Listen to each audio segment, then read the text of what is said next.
అందరికీ నమస్తే. వర్షాకాలం ఈ సీజన్లో చల్లగా ఉంటుంది వాతావరణం. అందుకే జలుబు దగ్గు చాలా కామన్ మన ఇళ్ళల్లో. చిన్నప్పుడు అమ్మ చేసిన కషాయం 2 రోజులు తాగితే చాలు ఎలాంటి జలుబు దగ్గు అయినా మాయ. ఈ కషాయం మనం ఇంట్లోనే ఈజీగా అండ్ సింపుల్గా చేసుకోవచ్చండి. ముందుగా కొంచెం వాటర్ని హీట్ చేసుకొని అందులో అల్లం, దాల్చిన చెక్క, లవంగం, ఇలాచీ, జీలకర్ర, వాము, కొంచెం పుదీనా ఆకు, తులసి ఆకులు, కొంచెం పసుపు, పెప్పర్ వేసుకొని బాగా మిక్స్ చేసుకోండి. బాగా మరగనివ్వాలండి వాటర్. ఇలా ఈ ఇమ్యూనిటీ డ్రింక్ తాగితే నాకు కూడా బాగా కోల్డ్ అయిందండి, అందుకని ఇది ఇలా ప్రిపేర్ చేసుకుంటున్నాను. ఇది చేదుగా ఉంటుందండి, కానీ జస్ట్ ఇంకా తాగండి. కొంచెం హనీ వేసుకొని హనీతో మిక్స్ చేసుకొని తాగండి.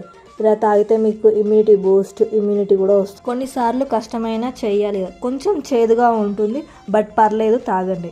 మీకు నాలా కోల్డ్ అండ్ కఫ్ ఉంటే ఈ డ్రింక్ ట్రై చేయండి, ఇన్స్టెంట్ రిలీఫ్ వస్తుంది.